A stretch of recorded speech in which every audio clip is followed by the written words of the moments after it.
Welcome, everybody, to the Cone of Shame Veterinary Podcast. I am your host, DrAndyRoark. Guys, I am here with my good friend, Dr. Tannetje Crocker. You will know that we're good friends because I say mean things to her that I would not say to other people at all. We have a history like that, and we'll talk about kind of what it is.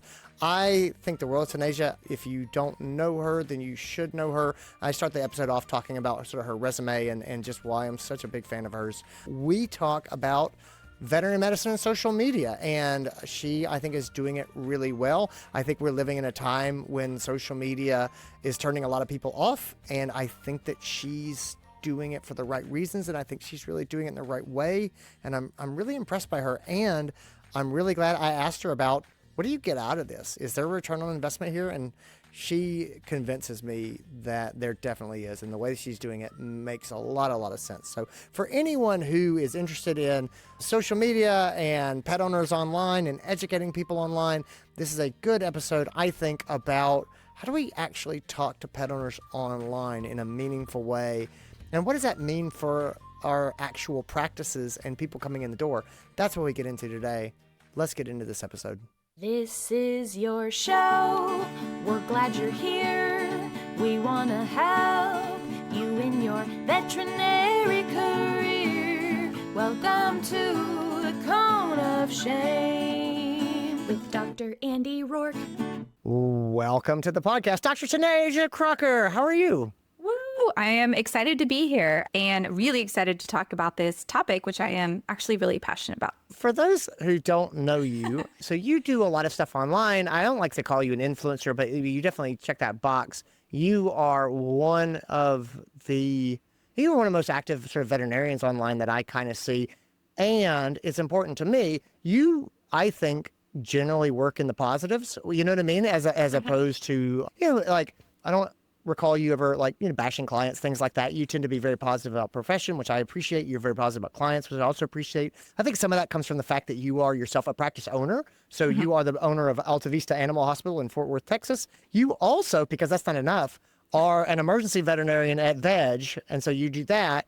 And you have young children. And I know that because they come and interrupt your podcast, which is my favorite part of your podcast. It's my second favorite part of your podcast. The first favorite part of your podcast is your husband, Shane. I knew you. Shane is my favorite part of your podcast, which I believe is called Shane Crocker's Podcast. Absolutely. Yes. That's what it's called. Well, it's Questions with Crocker is what it's called. But anyway, you do have a wonderful podcast. I'm going to keep gushing at you. One of the other things that just recently saw, so I actually listened to your podcast. It makes my list of listens.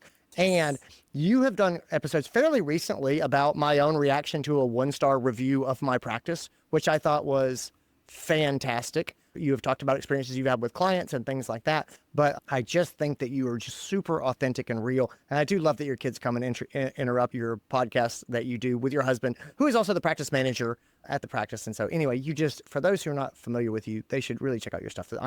I am a big fan of you. I like your work that you do. I like the way that you do it. I think you're good for the profession. And I am glad that you're my friend. I think we just end the podcast there. And thanks for coming, everybody. Yeah. That's just me professing thanks for the promo. And no, I do appreciate that. And I will say that it has been people like you that have really helped me out and mentored me, especially in these spaces that were unfamiliar with speaking and podcasting, that have really helped me be intentional about it and feel like I could be myself and really share. You got to be intentional. You have to, you've got so much stuff on your plate, and I think a lot of people look at you and go, how in the world does she do all this? I mean, run me just real loose. Run me through your week of emergency vet work, practice owner work with your husband, and then juggling kids. So my week is different every week, which is actually what I love. I thrive off of changing things up and not being in a consistent routine.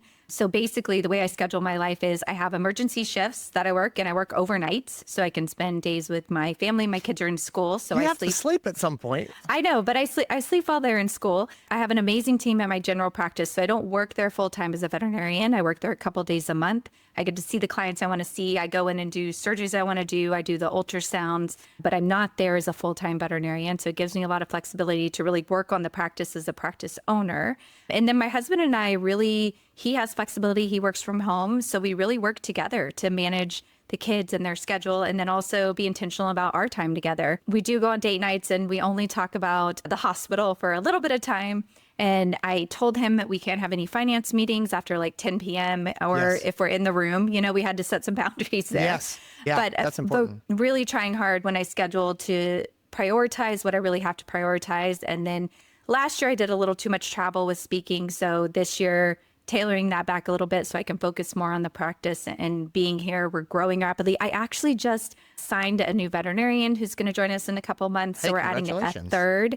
Yes. So team is growing, practice is growing. It's an exciting time, but I'm just really specific. I have so many calendars and I look before I plan anything. I say, what do I already have?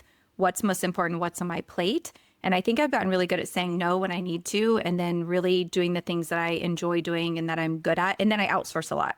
Yeah. So my husband helps with all the finances. I do have an amazing other manager at the hospital who does inventory, who's on site every day. I have somebody who helps me with my podcast, Harrison King. He does all the production and does the socials for me for that. I do all my own social media accounts, the ones that have my name on it. I manage all those and run those. But once you start creating content and doing things you enjoy, you get better and faster and more efficient at it. And so I feel like I've done a good job with that. And, it's a learning process of how much I can take on. And sometimes it's more, sometimes it's less.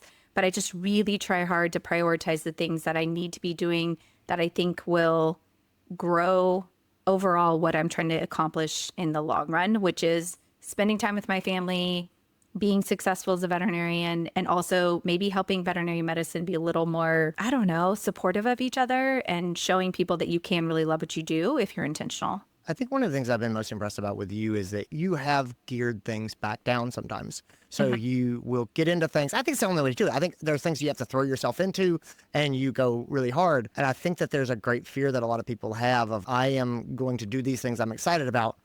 And if I decrease the amount that I do them, then either I'm going to fall off the wagon or I'm not going to get other opportunities or people are not going to take me seriously. And so doing the travel and then being able to look at your family and go, it's a bit much, and then making adjustments. I think that that's really good. I had that experience, and it was one that I talk about sometimes where it's just, I got to the end of the year and I said to my wife, how do you feel about things? And she was like, not good, Andy. Like you're gone a lot. And I was gone a lot. And I said, you know what? I felt that. And I was like, we're going to make changes to that. And that was something I never regretted doing, but it's scary to do it. And so I love that you get in there, act intentionally, make adjustments, things like that. Well, and we're going to talk about social media, but I do want to just say too, it's hard when you see other people growing or being successful and you kind of are like, oh, I should be doing more. Or if you do have a run where you're getting a lot of followers and your content's really hitting and you feel like, oh, I can't stop right now because it'll all just go away. And there was a couple of times I did take very intentional breaks and it was still there when I came back.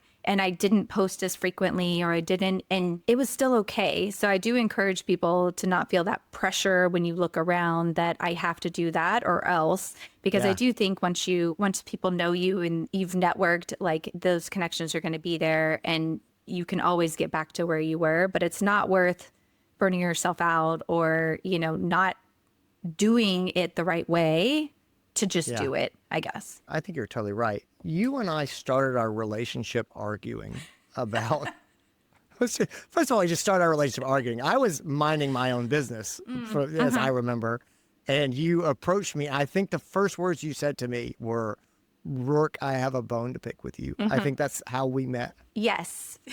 I think that's what happened. And so you came up to me because you disagreed with some public positions I had taken about social media and sort of specifically like sort of TikTok and sort of video-based apps and stuff. And I had sort of said, I don't see a lot of value in that. That's not something that, I'm not sure that the return on investment is there. And you felt strongly that it was there. And to rub my face in it, you have gone on and built a career demonstrating the exact things that I was saying, you don't want to do that. And so you went, okay, that's how you started. I also, if I recall, I actually made you do a TikTok dance with me and Adam Christman, and I still have this video. So just a reminder to you that this video is out there and I am in possession of it. Never let it be said that I am a sore loser. And so anyway, one of the many things that I have been proven wrong about in my career. what I wanted to talk to you about. So you were at VMX at the beginning of 2025, and you were doing sort of a workshop on social media and things, and you and I started talking. And the real question that I have for you is I'm looking at you, and I'm looking at what you're doing, and your practice is growing, and you are making content that is getting a lot of engagement, and your reputation has really grown in the industry. And in my way, you have done it, in my mind, you have done it the right way. You've done it in a positive way that lifts people up. And I really appreciate that. And so let me ask you here, has social media helped you grow your practice? And so let me talk about that from an infrastructure standpoint. You just said you hired a new doctor. Do you think that those things are sort of tied together? I do think so. I talk a lot about this when I give a talk on using social media for hiring, because I think it is a great tool that people forget about. A lot of newer grads and younger veterinarians tell me that they actually look to see if practices have a social media presence, if they're thinking about going there, and technicians do too, because they feel like it shows that they're a progressive practice. They're one that is willing to grow and learn, and it seems like maybe more welcoming to them. And so we kind of talk about how it's really cheap marketing. It can show the culture of your practice very easily. And I do think we constantly get messages and comments saying, we want to work there. We want to work with you. I'll have people send resumes in. I have a ton of younger veterinarians. I made a random post saying, this is the type of vet I'm looking for. Does it exist? And I had so many comments of people saying, that's me. I'm going to message you. And so it is amazing how much it broadens who you can reach. Yeah. And I think being able to show the culture and personality of the practice is so, so valuable. Because if you go look at a social media of a hospital and you see they're showing the team, they're highlighting their successes, they're showing, dentals with dental x-rays, they're showing the type of surgeries they're doing, you already get a sense of what they're about. And so I do think it can help with marketing and hiring, and it certainly has helped us overall as a practice. Talk to me about the pet owner side. Do pet owners, are they aware of the stuff that you're doing? I mean, you talk a lot to vets, but you also do client education stuff that's kind of mixed in. Do you have a sense of what percentage of your audience is pet owners versus vet professionals? And do you have pet owners that actually come in your door and talk to you about your social media content? Yeah, so it's really interesting. When I started this, my social media accounts, they were mainly to target veterinary professionals and basically talk about why I still love what I do and how intentional I am about it. And then it's grown and more pet owners now follow me because our jobs are interesting. Yeah. They want to know more about it. And then I do a lot of education, and they even find the education I do for fellow vet professionals to be interesting. And so I would still say it's probably 60-40, so 60% veterinary professionals, but it's growing in pet owners. And I've actually played with more content for pet owners. And some of my most recent, more successful videos were for them. And they were very simple things. One was me walking by my cat and then stopping and backtracking and just showing myself counting their respirations. And basically I put on there that a lot of cats that have heart disease, you'll have an elevated respiratory rate before you'll see more significant signs.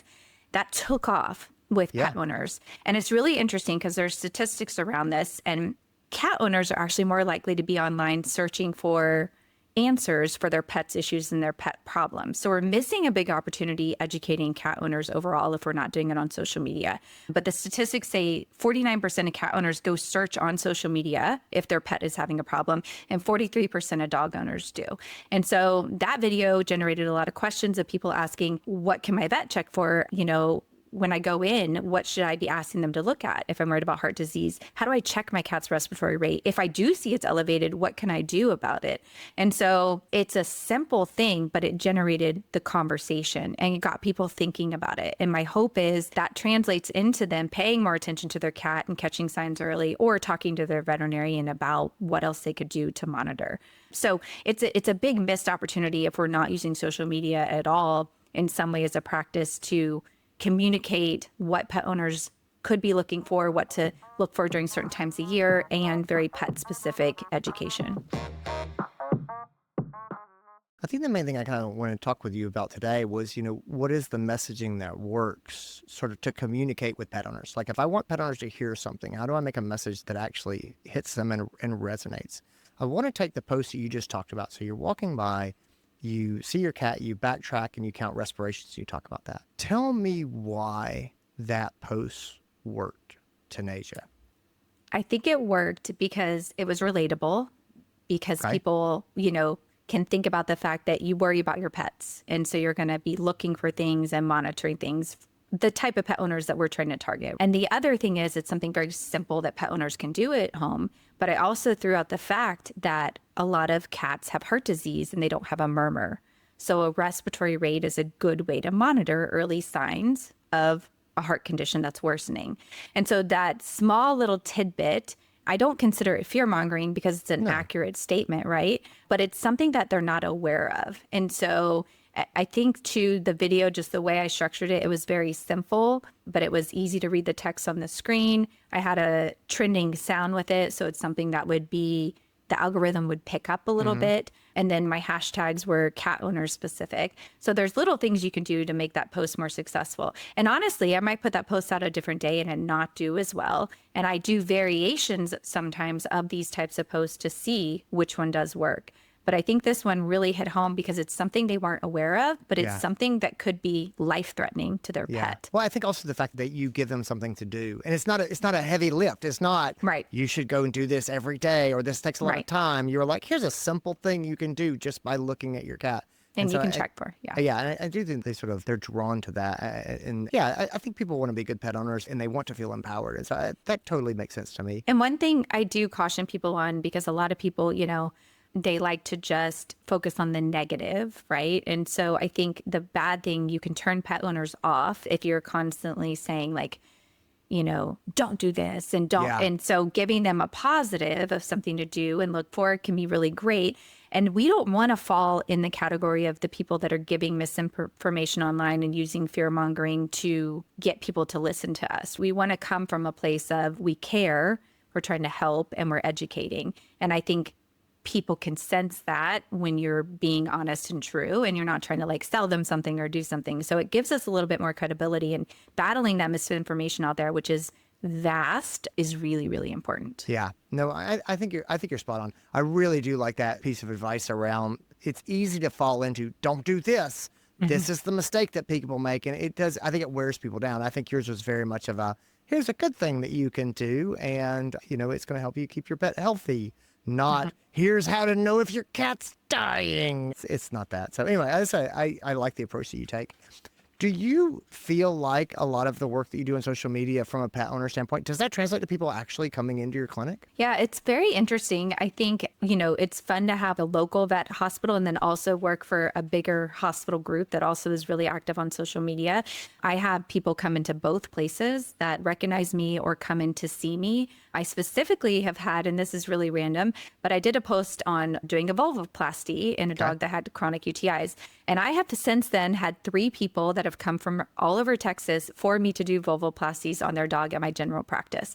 And it's because they searched for chronic UTI and they found my post on social media, and then they saw the before and after pictures and I talked about it and they've come and seen me for it. So it's fun. And I wouldn't say that people make a big deal about the fact that I have a social media when they come in, but there's certainly people that are like, we know you from your post. Or if I say, can I take a picture of your pet, or do you care if I share this? They're like, yes, we would love it. And can you tag them?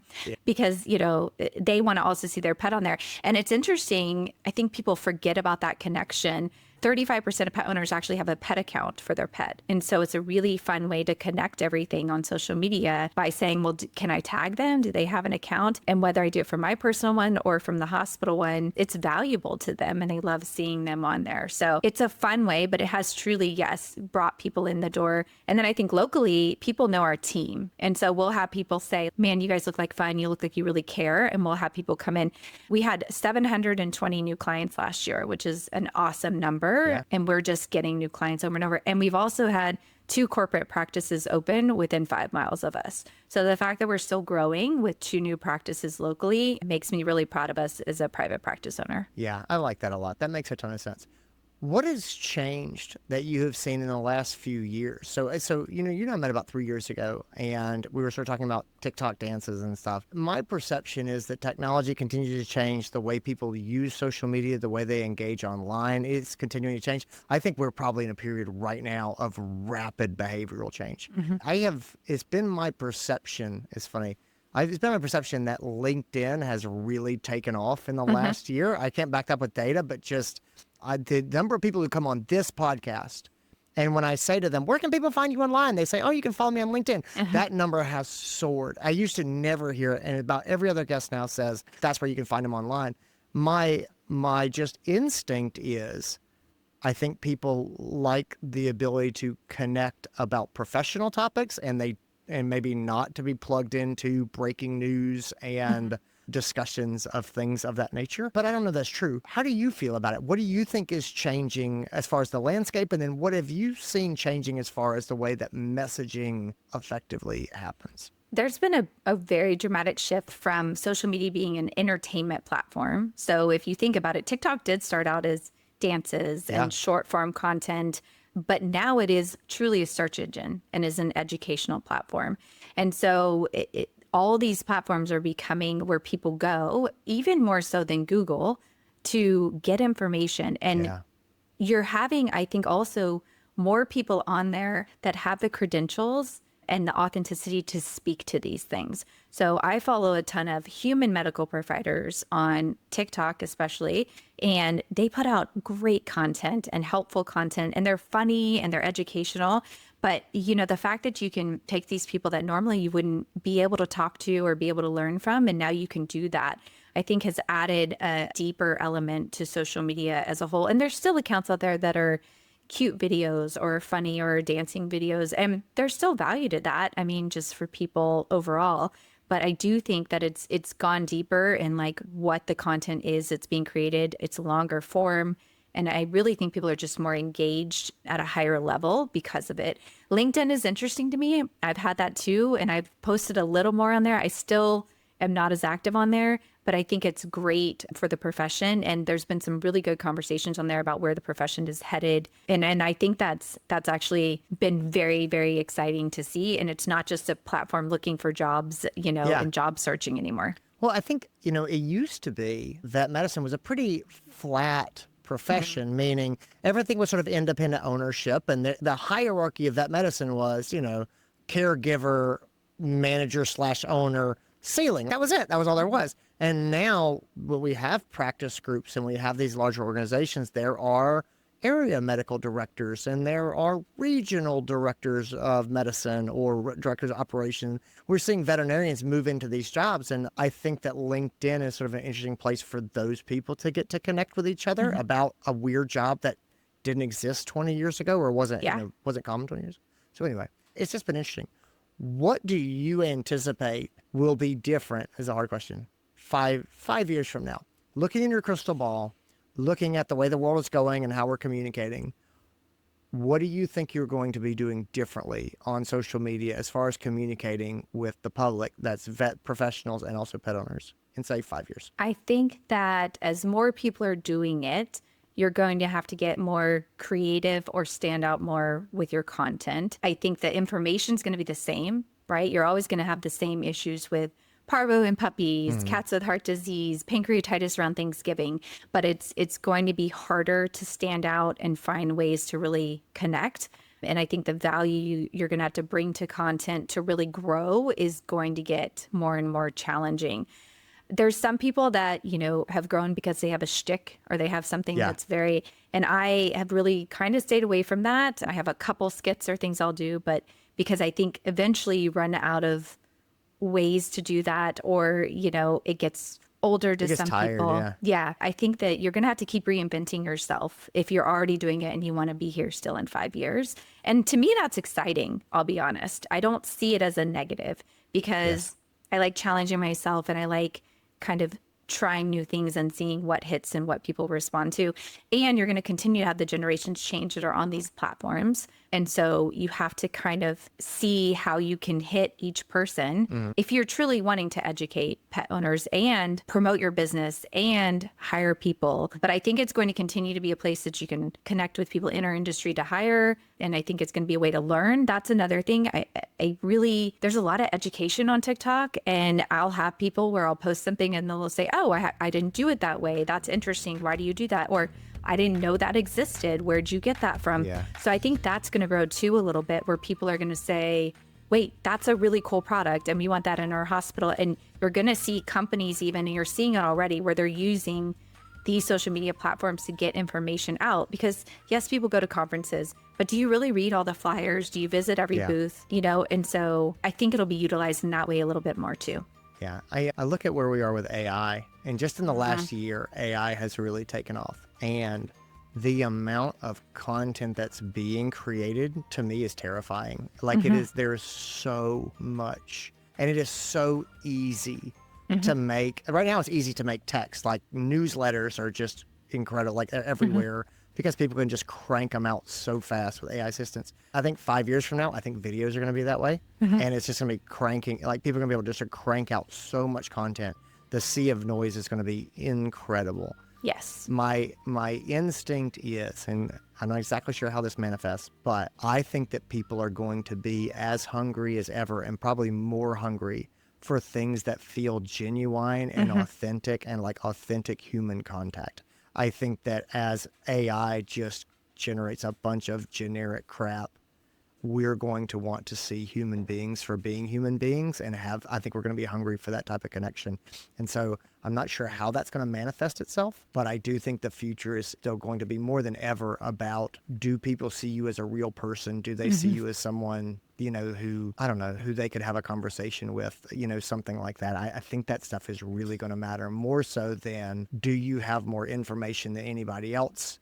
Yes. Do you have the fastest answer to their question? I think that you're not going to be able to keep up with AI as far as answering people's questions, on the fly. But I think that people really, they want to know other people. I think that's why if you go into educating online, you need to look at it as a community. Yes. And as you are not just putting things out there, you're also taking things in and being, actually following people and interacting with their content, and people you meet in real life, supporting them, I think is important. And whether that is the pet owner that comes in your hospital, that you tell the story of their dog that you saved, and they get to shout that out, and everyone gets to see that heartwarming experience in your community, or it's some random person that, messages you and says, thank you for sharing. I just had the worst day, and now I feel less alone. Yeah. Right. But really focusing on those interactions are, I think, what will sustain an account in the future. There's so many people that are joining and so many people putting stuff out. But if you're relatable and you're authentic, I think you'll continue to be successful. No, I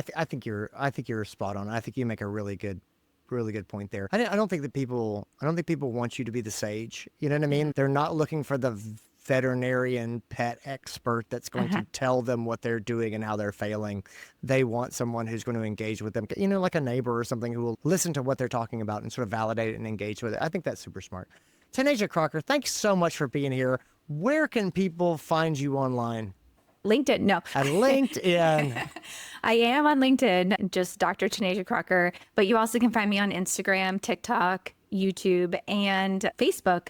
And it's at dr.tannetje.crocker. If you usually put in dr.tann, it'll start popping up. Yeah. So you don't have to spell my whole first name. And then if you do want to listen to the podcast that I have with my husband, where we talk about our crazy lives and our business. The Shane Crocker podcast. The Shane Crocker, Questions with Crocker is where you can find us, and we're on all the social media platforms too. Yeah. So You guys thanks are so much for amazing. having me. I love it. And as I said, if people haven't listened to your podcast, they really should. It is one of my favorites.